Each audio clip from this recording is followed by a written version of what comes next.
మన ప్రభువును రక్షకుడైన యేసుక్రీస్తు వారి మధురమైన నామంలో మెట్రో టీవీ ప్రేక్షకులకు క్రైస్తవ సమాజానికి శుభాలు తెలియజేస్తున్నాను. మరొకసారి పునరుత్థాన దినమున సిలువే నా విందు కార్యక్రమాన్ని వీక్షిస్తున్న పరిశుద్ధ కుటుంబ సభ్యులందరికీ నా హృదయపూర్వకంగా శుభాలు. ఒక కీర్తన పాడుకొని ప్రభునామాన్ని మహిమపరుద్దాం. ఆశ్చర్యమైన ప్రేమా కల్వరిలో నీ ప్రేమా, మరణము కంటే బలమైన ప్రేమది, నన్ను జయించే నీ ప్రేమా. ఆశ్చర్యమైన ప్రేమా, పరమును వీడిన ప్రేమ, ధరలో పాపిని వెదకిన ప్రేమ. పరమును వీడిన ప్రేమ, ధరలో పాపిని వెదకిన ప్రేమ. నన్ను కరుణించి ఆదరించి సేదదీర్చి నిత్య జీవమిచ్చే, నన్ను కరుణించి ఆదరించి సేదదీర్చి నిత్య జీవమిచ్చే. ఆశ్చర్యమైన ప్రేమా కల్వరిలో నీ ప్రేమా, మరణము కంటే బలమైన ప్రేమది, నన్ను జయించే నీ ప్రేమా. ఆశ్చర్యమైన ప్రేమా, పావన యేసుని ప్రేమ, సిలువలో పాపిని మోసిన ప్రేమ. పావన యేసుని ప్రేమ, సిలువలో పాపిని మోసిన ప్రేమ. నాకై మరణించి జీవమిచ్చి జయమిచ్చి తన మహిమానిచ్చే. నాకై మరణించి జీవమిచ్చి జయమిచ్చి తన మహిమానిచ్చే. ఆశ్చర్యమైన ప్రేమా కల్వారిలో నీ ప్రేమా, మరణము కంటే బలమైన ప్రేమది, నన్ను జయించే నీ ప్రేమా. ఆశ్చర్యమైన ప్రేమా, నా స్థితి చూచిన ప్రేమ, నాపై జాలిని చూపిన ప్రేమ. నా స్థితి చూచిన ప్రేమ, నాకై జాలిని చూపిన ప్రేమ. విడనాడని ప్రేమది, ఎన్నడూ ఎడబాయదు. విడనాడని ప్రేమది, ఎన్నడూ ఎడబాయదు. ఆశ్చర్యమైన ప్రేమా కల్వారిలో నీ ప్రేమా, మరణము కంటే బలమైన ప్రేమది, నన్ను జయించే నీ ప్రేమా. ఆశ్చర్యమైన ప్రేమ. Praise the lord. మరి ఈ యొక్క 2023వ సంవత్సరము మరి డిసెంబర్ మాసము ఈరోజు 15వ తారీఖు. దేవుడు మనలను ఈరోజు వరకు మరి ఈ రాత్రి పూట వరకు దేవుని యొక్క అనుగ్రహ ఐశ్వర్యము, దేవుని యొక్క నీతి సత్యము, కృపా సత్యములు మన వెంట వస్తున్నాయి కాబట్టి దేవుడు మన ప్రాణములను ప్రియమైనదిగా ఎంచి మనకి ఆయుష్ను ఆరోగ్యాన్ని అనుగ్రహించి మరి దేవునిలో మనము సంతోషించటానికి, మన సంతోషము పరిపూర్ణం అవ్వటానికి ప్రభువారు మనకి అనుదినము తన కృపను మన ఎడల విస్తరింపచేస్తూ ఉన్నాడు. నిశ్చయముగా అండి, ఆశ్చర్యకరమైన ప్రేమ. ఎందుకంటే మానవుల్లో మరి ఏ యొక్క మంచితనము, నీతి, మరి దేవుడు మెచ్చే గుణలక్షణాలు ఏవి మానవుల్లో లేవు. ఎందుకంటే మరి ఆది దంపతులైన ఆదాము అవ్వ చేసిన అవిధేయతను బట్టి మనకు సహజముగానే దేవుని యొక్క కోపానికి గురైపోయాము. మనం ఇంకనూ పాపులమై ఉండగానే దేవుడు మనలను ప్రేమిస్తూ ఉన్నాడు. ఇంకనూ నీచమైన స్థితిలో మనం ఉన్నప్పటికీ అనేకమైన సార్లు మన జీవితంలో మూర్ఖతను మరి కనుపరుస్తూ అవిధేయతగా ఇంకనూ మార్పు చెందని అనేకమైన స్వభావాల చేత మనం నడిపించబడుతున్నప్పటికీ దేవుడు తన యొక్క అనుగ్రహ ఐశ్వర్యాన్ని మన ఎడల చూపుతా ఉన్నాడు. దీర్ఘశాంతాన్ని కలిగి ఉండి మనం ఇంకా మనలో మార్పు ప్రభువారు కోరుకుంటా ఉన్నారు. ప్రియమైన వారులారా, మరి మానవుడు దేవుని వైపు చూడడము, దేవుని వైపు కన్నులెత్తి మరి తన అంతరాత్మతో మరి దేవుని సన్నిధానంలో మరి ప్రభు సన్నిధిలో ప్రార్థన చేయటము, తన యొక్క 2 చేతులతో దేవుని వైపు ఎత్తి దేవుని యొక్క సహాయము కొరకు వేడుకొనటము ఎంతో ఉత్తమము. ప్రియమైన దేవుని జనాంగమా, మరి దేవుని యొక్క వాక్యము సెలవిస్తూ ఉంది, ఇది అనుకూలమైన సమయం అని. మానవుడి యొక్క జీవితానికి ఎటువంటి వారంటీ ఏమీ లేదండి. ఒక వస్తువు మనం ఏదైనా కొనుక్కున్నప్పుడు దీనికి ఒక గ్యారంటీ ఉంటుందేమో, 3 నెలలు, 4 నెలలు, 6 నెలలు, మహా అంటే సంవత్సరము. అది ఎన్ని వేల వస్తువైనా, మరి ఎంత ఖరీదైనా, మరి అప్లయన్సెస్ అయినా మహా అంటే ఒక సంవత్సరమో 2 సంవత్సరాలు. కానీ మానవుడి యొక్క జీవితానికి మరి ఎటువంటి మరి గ్యారంటీ ఏమి లేదండి. మానవుడి యొక్క జీవితము నీటి బుడగ వంటిది. మానవుడి యొక్క జీవితము ప్రభువారు గడ్డి పువ్వుతో పోలుస్తూ ఉన్నారు. అటువంటి మానవుణ్ణి అంతలో కనిపించి అంతలో మాయమయ్యే ఈ మానవుడి కొరకు దేవుడు మరి ఎంతో పరితరించిపోతూ ఉన్నాడు. మన ప్రేమను కోరుకుంటా ఉన్నాడు.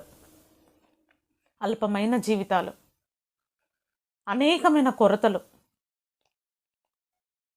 ఎంతో వెనుకబడిన స్థితి, దేవుడు కోరుకుంటున్న మార్పు ఇంకా మనలో రావట్లేదు. అయినా దేవుడు తన 2 చేతులు మన వైపు చాపి దేవుడు తన యొక్క సన్నిధానానికి, తన యొద్ద ఉన్న సమీపముగా ఉన్న స్థలానికి ప్రభువారు మనలని రమ్మని పిలుస్తూ ఉన్నాడు. మానవుడు అనేకమైన బంధకాల చేత, అనేకమైన చిక్కు ముడులతో తన జీవితాన్ని అస్తవ్యస్తం చేసుకున్నప్పటికీ మరి దేవుడు తన కృపా బాహుళ్యముతో తన ప్రశస్తమైన నామములో ప్రభువారు కల్వారి శిలువలో మన కొరకు కార్చిన పరిశుద్ధమైన రక్తముతో మానవుడు మరి దేవుని వైపు మరలించబడినట్లయితే మరి తన కుమారుడైన అద్వితీయ కుమారుడైన యేసుక్రీస్తు ప్రభులవారు కార్చిన పరిశుద్ధమైన రక్తాన్ని బట్టి దేవుడు మనలను క్షమించి శుద్ధీకరించగలిగిన వాడుగా ఉన్నాడు. మానవుడికి పొందవలసిన మరి శిక్ష మరి యేసుక్రీస్తు ప్రభులవారు ప్రాయశ్చిత్త బలిగా కల్వరి శిలువలో ప్రభువారు మరి బలి అర్పణ చేశారు. కాలము పరిపూర్ణమైనప్పుడు, కాలము సంపూర్ణమై ఉన్నప్పుడు దేవుడు తన కుమారుని ఈ లోకానికి పంపించి ఉన్నాడని దేవుని వాక్యం సెలవిస్తూ ఉంది. నేడు రక్షకుడు మీ కొరకు పుట్టి ఉన్నాడు. ప్రియమైన వారులారా, మరి యేసుక్రీస్తు ప్రభులవారు మరి ఒక వర్గానికో ఒక దేశానికో మరి మరి ఒక భాష మాట్లాడే వారికో దేవుడు యేసుక్రీస్తు ప్రభులవారు పరిమితి అయి ఉండలేదండి. అదే ఒకవేళ యేసుక్రీస్తు ప్రభులవారు ఒక ప్యాలెస్లో పుట్టాడనుకోండి, ప్యాలెస్లో ఉంటే కేవలము రాజులకు లేదా రాజవంశానికి చెందిన వారికే యేసుక్రీస్తు ప్రభులవారు పరిమితమైపోయేవాడు. సామాన్యమైన మనకు, సామాన్యమైన ప్రజలకు ఒక మీడియం దొరికేది కాదు. కానీ మనందరికీ ప్రభువారు సమీపముగా ఉండడానికి, మనందరికీ చేరువుగా ఉండడానికి, మనందరికీ అందుబాటులో ఉండడానికి మరి రాత్రివేళ మరి పశువులను కాస్తున్న గొర్రెల కాపరికి మరి మందను కాస్తా ఉన్నప్పుడు పరలోకములో నుండి దేవుని యొక్క సైన్య సమూహము దిగి వచ్చి మరి వారికి సంతోషకరమైన మరి సువర్తమానాన్ని ప్రకటించారు. ప్రియమైన వారులారా, ఇంత గొప్ప సంతోషం ఏంటి అంటే మానవుడికి రావాల్సిన శిక్ష, మానవుడిలో ఉండే అవిధేయతను బట్టి మరి ఆజ్ఞ అతిక్రమమే పాపము, పాపం వలన వచ్చు జీతము మరణమని దేవుని యొక్క వాక్యం సెలవిస్తూ ఉంది. మనం అనేకమైన విషయాల్లో తప్పిపోయిన వారముగా ఉన్నాం. అనేకమైన విషయంలో దేవుని యొక్క కొలతలకు సరిపోవట్లేదు. అటువంటి స్థితిగతుల్లో ఉన్న మనలకు యేసుక్రీస్తు ప్రభులవారు ఒక సంపూర్ణమైన మరి ప్రాయశ్చిత్తాన్ని మన పక్షమున కల్వారి శిలువలో ప్రభువారు తన ప్రాణమును, ఆత్మను అప్పగించుకొని సర్వమానవాళిపైనున్న మరి దేవుని యొక్క ఉగ్రతనంతయు యేసుక్రీస్తు ప్రభువారు భరించి సాతాను యొక్క చేతిలో నుండి మరి పాపమనే దుష్ట శక్తి నుండి యేసుక్రీస్తు ప్రభులవారు విడిపించి ఉన్నారు. దేవుడు మానవులను ఎంత ప్రేమిస్తున్నాడు అంటే కల్వరి శిలువలో ప్రభువారు ప్రాణము అర్పించే సమయంలో కూడా మరి ఆ దొంగకి వేడుకున్నప్పుడు ఇరుపక్కల ఇద్దరు దొంగల్ని కూడా మరి సిలువ వేయబడినట్టుగా మనం చూస్తూ ఉన్నాం. అందులో ఒక దొంగ అంటా ఉన్నాడు, మనకైతే మనం చేసిన శిక్షకి చాలా కరెక్ట్గా మరి శిక్ష విధించబడింది, కానీ ఈయన ఎటువంటి తప్పులు చేయలేదు, ఈయన జీవితం మనకి బాగా తెలుసు, మరి ఇటువంటి అతనికి ఈ శిక్ష పడటము అని వారు గ్రహించి ఇతను నిజముగా మరి దేవుని చేత పంపబడిన దూతగా, దేవుని యొక్క అద్వితీయ కుమారుడుగా మరి ఆ దొంగ గ్రహించి, మెస్సయ్యా నువ్వు రక్షకుడవయ్యా, ఈ లోకానికి వచ్చిన రక్షకుడవు, నేను నమ్ముతున్నాను, నీ రాజ్యములో నన్ను జ్ఞాపకం చేసుకో అన్నప్పుడు కూడా దేవుడు అటువంటి శ్రమ కలిగిన స్థితిలో కూడా మరి ఆ యొక్క దొంగకు దేవుడు రక్షణ భాగ్యాన్ని కలగజేశాడు. దొంగలు దేవుని రాజ్యంలో వెళ్ళరు, కానీ మరి ఎవరైతే పశ్చాత్తాపపడి వారి స్థితిని గ్రహించి ఆ స్థితి నుండి విడిపించబడి దేవునితో సమాధాన పడతారో అట్టి వారికి మాత్రమే మరి పరిశుద్ధులలో పాలును కలగజేస్తాడు. ఆ విధంగానే యేసుక్రీస్తు ప్రభులవారు కల్వారి శిలువలో మరి ప్రాణము అర్పించినప్పుడు దేవాలయం యొక్క తెర మరి పైనుండి కిందికి మధ్యగా చీల్చబడిందండి. అప్పటి వరకు ఏ నరుడికి మరి అతి పరిశుద్ధమైన స్థలములో ప్రవేశం లేదు. కేవలము ప్రధాన యాజకుడు మరి సంవత్సరానికి ఒక్కసారి మాత్రమే మరి ప్రజలందరి కొరకు మరి అతి పరిశుద్ధమైన స్థలములోకి వెళ్ళి మరి జరగవలసిన ఏర్పాటును చూస్తాడు. కానీ యేసుక్రీస్తు ప్రభులవారు మానవుడికి దేవునికి ఉన్న ఆ యొక్క మధ్య గోడ, అవిధేయత అనే గోడ, పాపమనే గోడ, మరణమనే గోడ ప్రభువారు తొలగించి వేసి తండ్రితో మరి మధ్యవర్తిగా యేసుక్రీస్తు ప్రభులవారు ఉండి ఇటు దేవునికి ఇటు మానవుడికి మధ్యలో ప్రభువారు ఆ రెండు చేతులను దేవుడు కలుపుతా ఉన్నాడు. ప్రియమైన వారులారా, ఒక్కసారి మీరు ఆలోచించండి. ఒక అధికారి ఉన్నాడు అనుకోండి. ఆ అధికారి తన యొక్క ఉద్యోగంలో ఇంకొక పై స్థితికి వెళ్ళాలని కోరుకుంటాడు. కానీ మరి తనకున్న అధికారాన్ని బట్టి, పదవిని బట్టి ఇంకా కిందికి వెళ్ళాలని కోరుకోడు. కింద స్థితిలో ఉండాలని కోరుకోడు. కింద పోస్ట్లో ఉండి ఉద్యోగం చేయాలని కోరుకోడు. మరి యేసుక్రీస్తు ప్రభులవారే అయితే సదాకాలము నిత్యము నిలుచు దేవుని యొక్క రాజ్యములో, మహిమ కలిగిన రాజ్యములో తండ్రి కుడి పార్శ్వమున యేసుక్రీస్తు ప్రభులవారు ఉండి గొప్ప మహిమతో అమరత్వము కలిగిన వాడుగా ఉంటున్న ఆ స్థితి నుండి, ఆ సౌభాగ్యము నుండి నీచమైన మనల కొరకు దారి తప్పి మరి ఇష్టానుసారంగా తిరుగుతున్న, ఆలోచిస్తున్న, బ్రతుకుతున్న మనలను దారి చూపించటానికి మార్గదర్శిగా యేసుక్రీస్తు ప్రభులవారు ఈ లోకములో ప్రభువారు జన్మించి ఉన్నారు. ప్రభువారు ఉండే స్థితి ఎక్కడండి? కానీ ప్రభువారు ఎంత దీనుడుగా, మరి ప్రభువారు ఒక పేద ఇంటిలో పుట్టి తన యొక్క జీవితం విధానము, తన పెంపకం అంతయు చాలా సామాన్యమైనదిగా మనం చూస్తూ ఉన్నాం. తల్లిదండ్రులకు ఎంతో లోబడి ఇంచుమించు మరి 30 సంవత్సరాలండి తండ్రి యొక్క తల్లిదండ్రుల స్వాధీనంలో ఉండి తండ్రి యొక్క చిత్తాన్ని చేయటానికి సంపూర్ణముగా తన్ను తాను సిద్ధపరచుకొని మరి ఇంచుమించు 3.5 సంవత్సరములు దేవుని యొక్క కార్యములన్నిటినీ, ఆ ప్రత్యక్షతలను, దేవుని యొక్క ఉన్నతమైన కనికరము, మొట్టమొదటగా దేవుడు తన కనికరాన్ని సంపూర్ణముగా వెల్లడిపరుస్తూ ఉన్నాడు.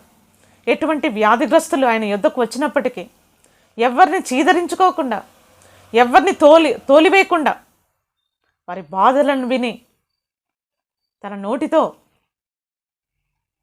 మరి యేసుక్రీస్తు ప్రభులవారు అనేకుల్ని స్వస్థపరుస్తూ ఉన్నాడు.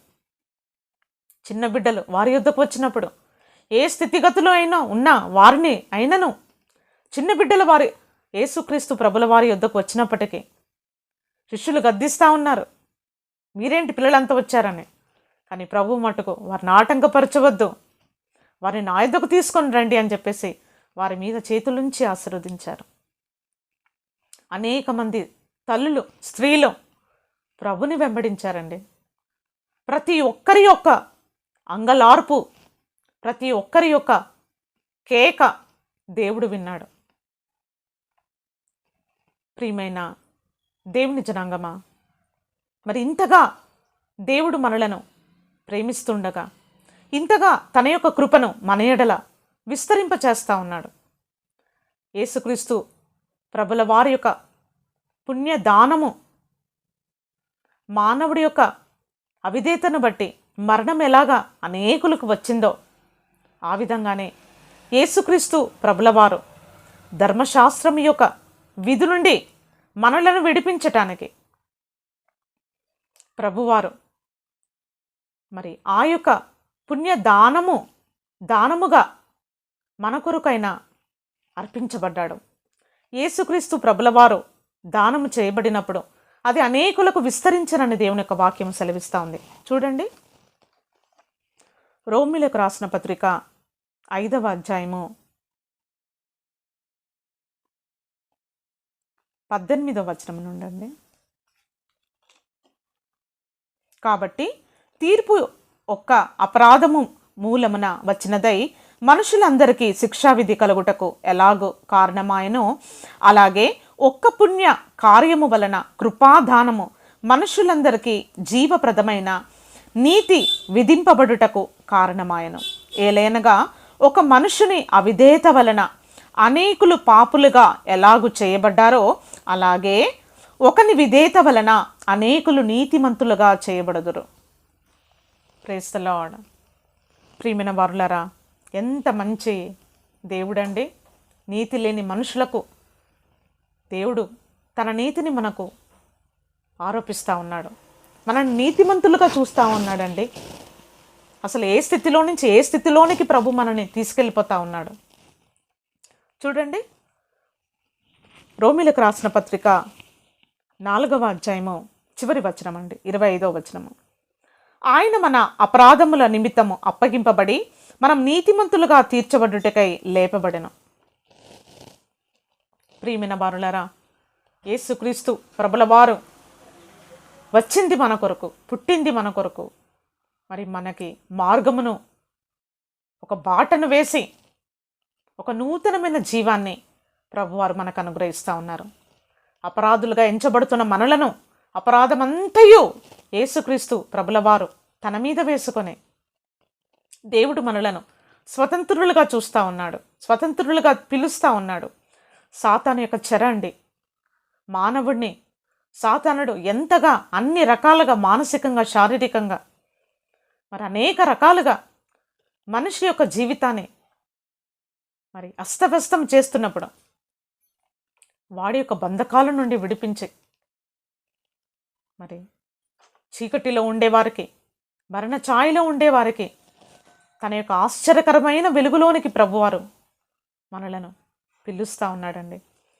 మరి ఈ యొక్క క్రిస్మస్ మరి మనము ప్రతిరోజు ఇంచుమించు డిసెంబర్ 1 నుంచి మనము అనేకమైన మరి దైవ ఆరాధనలకు మనము ఆరాధన చేస్తూ ఉన్నాము.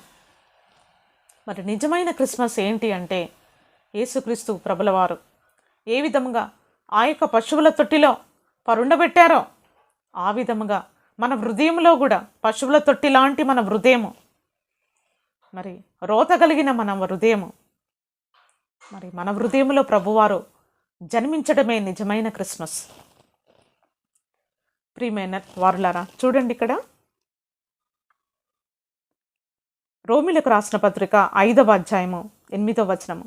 అయితే దేవుడు మన ఎడల తన ప్రేమను వెల్లడిపరచుచున్నాడు. ఎట్లనగా మనం ఇంకను పాపులమై ఉండగానే క్రీస్తు మన కొరకు చనిపోయాను. కాబట్టి ఆయన రక్తము వలన ఇప్పుడు నీతిమంతులుగా తీర్చబడి మరింత నిశ్చయముగా ఆయన ద్వారా ఉగ్రత నుండి రక్షించబడదుము. హల్లెలూయా, ప్రైజ్ ది లార్డ్. దేవుని మనము స్తుతించబద్దులమై ఉన్నాము. దేవుని మనము ఆరాధించవలసిన వారముగా ఉన్నాము. అంటే దేవుడు తన యొక్క ప్రేమను ఎలా వెల్లడిపరుస్తూ ఉన్నాడు? యేసుక్రీస్తు ప్రభుల వారి ద్వారా. మనకి ఇష్టమైనది ఎవరికైనా ఇస్తామండి? మనం ఇస్తామా? ఇవ్వము. నాకు కావాలి, నాకు కావాలి అంటాం. మన తర్వాత ఇంకెవరైనా కదా. మానవుడు అంత స్వార్థపరుడు. అలాంటిది దేవుడైతే మనలను ఎంతగానో ప్రేమించి తన సొంత కుమారుడు, తన అద్వితీయ కుమారుడు మరి ఈ లోకానికి పంపించి ఆయన రక్షకుడుగా, విమోచకుడుగా తన ప్రాణమును క్రయధనముగా అర్పించాడండి. మరి యేసుక్రీస్తు ప్రభుల వారిని మనం విశ్వసించి ప్రభు నామములో మనం ప్రార్థన చేసినట్లయితే దేవుడు నిశ్చయముగా మానవుడికి అంటి ఉన్న జన్మ కర్మ పాపముల నుండి మనలను విడిపించి తన రక్తముతో కడిగి తన ప్రశస్తమైన నామంలో నీతి వస్త్రములను, ఆనంద వస్త్రములను, స్తుతి వస్త్రములను, రక్షణ వస్త్రములను మనకు ధరింపచేసి దేవుని యొక్క స్వరూపములో మనము మార్చబడటానికి నూతనమైన జీవాన్ని దేవుడు మనకు కలగజేసేవాడుగా ఉన్నాడు. చూడండి, రోమిలకు రాసిన పత్రిక 8వ అధ్యాయము 4వ వచనము నుండి, ధర్మశాస్త్ర సంబంధమైన నీతి విధి నెరవేర్చబడవలనని పాప పరిహారము నిమిత్తము దేవుడు తన సొంత కుమారుని పాప శరీరాకారముతో పంపి ఆయన శరీరమందు పాపమునకు శిక్ష విధించెను. పాపానికి శిక్ష ఎవరికి విధించాలి అంటే మానవులకు విధించాలి. కానీ మన పక్షమున యేసుక్రీస్తు ప్రభుల వారు నిలబడ్డారు. మనకు రావలసిన దోషము, మనకు రావలసిన శిక్ష మరి యేసుక్రీస్తు ప్రభుల వారు తన శరీరమందు మరి భరించి మరి దేవుని యొక్క ఉగ్రతంతయు కల్వరి సిలువలో మరి యేసుక్రీస్తు ప్రభుల వారు తన స్వరూపమంతయు కోల్పోయి మరి ప్రభువారి యొక్క ఎట్లా అంటే తండ్రి అయిన దేవుడు తన కుమారుడి యొక్క చెయ్యిని విడిచిపెట్టేశాడు. మరి అటువంటి స్థితిలో తన యుద్ధకు యేసుక్రీస్తు ప్రభుల వారి యుద్ధకు పాత్ర వచ్చినప్పుడు అది లోకమందరి యొక్క పాపము ఆ పాత్రలో ఇవ్వబడింది. ఆ పాత్రను తాగడం యేసుక్రీస్తు ప్రభుల వారికి ఇష్టం లేదు, కానీ ఇది తండ్రి చిత్తం అని చెప్పేసి ఆ పాత్రను తను తాగాడు. మానవుడిలో ఉండే చేదు, మానవుడిలో ఉండే పాపము, మానవుడిలో ఉండే పాపమనే నైజము, ముఖ్యముగా మానవుడి యొక్క పడిన స్థితి నుండి, మార్పు చెందని స్థితి నుండి దేవుని సన్నిధిలో మనం ప్రార్థన చేసినప్పుడు దేవుడు మనలను మార్చగలిగిన వాడుగా ఉన్నాడు. ప్రియమైన వారులారా, ఈ లోకములో మనము అధైర్యపడవలసిన అవసరం లేదండి. మనకు ఇమ్మానుయేలు దేవుడుగా ఉన్నాడు. ఆయన సదాకాలం మనతో ఉండువాడుగా ఉన్నాడు. మరి ఈ యొక్క సంవత్సరములో, ఈ సంవత్సరాంతములో ఈ విధముగా 2023వ సంవత్సరము మరి ఈ క్రిస్మస్ మరి పర్వదినాలు మనము మన కుటుంబము సంతోషముతో, ఆనందముతో, ఆత్మ సంబంధముగా, నిష్కపటమైన హృదయముతో మనము క్రిస్మస్ జరుపుకుంటే నిజముగా మనము ధన్యులముగా ఉంటామండి. ప్రభుతో మనము సమాధాన స్థితిలోనికి మనం వచ్చినట్లయితే చూడండి, రోమిలకు రాసిన పత్రిక 7వ అధ్యాయము 6వ వచనము, మనము అక్షరానుసారమైన ప్రాచీన స్థితి గలవారము కాక ఆత్మానుసారమైన నవీన స్థితి గలవారమై సేవ చేయుచున్నాము. అక్షరానుసారమైన ప్రాచీన స్థితికి మనము స్వస్తి చెప్పి ఇంకా చాలు, మన కొరకు మన స్వంత చిత్తము కొరకు, స్వంతము కొరకు బ్రతికిన బ్రతుకు చాలు. ఇక మీదట మన కొరకు మరి ప్రాణము పెట్టి మన కొరకు మృత్యుంజయుడిగా లేచిన రక్షకుడి నిమిత్తము మనము జీవించినట్లయితే దేవుని యొక్క ప్రణాళిక, ఉన్నతమైన ప్రణాళిక, మరి ముఖ్యముగా మరి చివరి రక్షణ మరి మనము పొందుకొనున్నట్లుగా ఈ లోకములో మెలకువగలిగిన ఆత్మ, స్వస్థ బుద్ధి పరిశుద్ధాత్మ దేవుడు మనకి అనుగ్రహించునుగాక. దైవాశీస్సులు.